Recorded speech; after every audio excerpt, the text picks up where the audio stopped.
অনেকদিন পর নতুন গল্প নিয়ে হাজির হলাম। আজ তোদের এমন এক অভিযানের কথা বলবো যা তোদের বুদ্ধি বাড়িয়ে দেবে।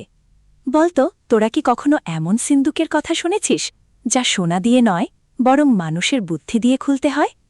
সিন্ধুক আবার বুদ্ধি দিয়ে খোলে কিভাবে বুড়িমা? তবে শোন, অনেক বছর আগে ইমন নামের এক গরিব কিন্তু মেধাবী ছেলে ছিল।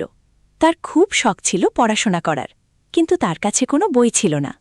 একদিন বনের বটগাছের কোটরে সে এক রহস্যময় হলদেটে ম্যাপ খুঁজে পেল।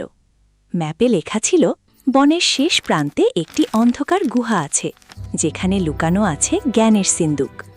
ইমন ম্যাপ নিয়ে রওনা দিল।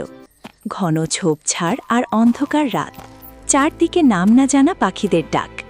ইমনের ভয় লাগছিল, কিন্তু তার মনে ছিল অদম্য সাহস। ইমন নিজের মনে মনে বলল, মায়ের জন্য আর আমার পড়ার বইয়ের জন্য আমাকে এই সিন্দুক খুঁজে পেতেই হবে। ম্যাপ বলছে সামনেই সেই পাহাড়ের গুহা। গুহার মুখে পৌঁছাতেই এক ভয়ঙ্কর গর্জন শোনা গেল। বিশাল এক পাথরের মূর্তি চোখ মেলে তাকাল। তার লাল চোখ থেকে আগুনের মতো আলো বেরোচ্ছে। লাল চোখা মূর্তিটা হঠাৎ বলে উঠল, থামো মানব সন্তান, এই সিন্দুক শুধু তার জন্য যার বুদ্ধি পাহাড়ের চেয়েও অটল। আমার একটি ধাঁধার উত্তর দিতে পারলে পথ ছাড়ব।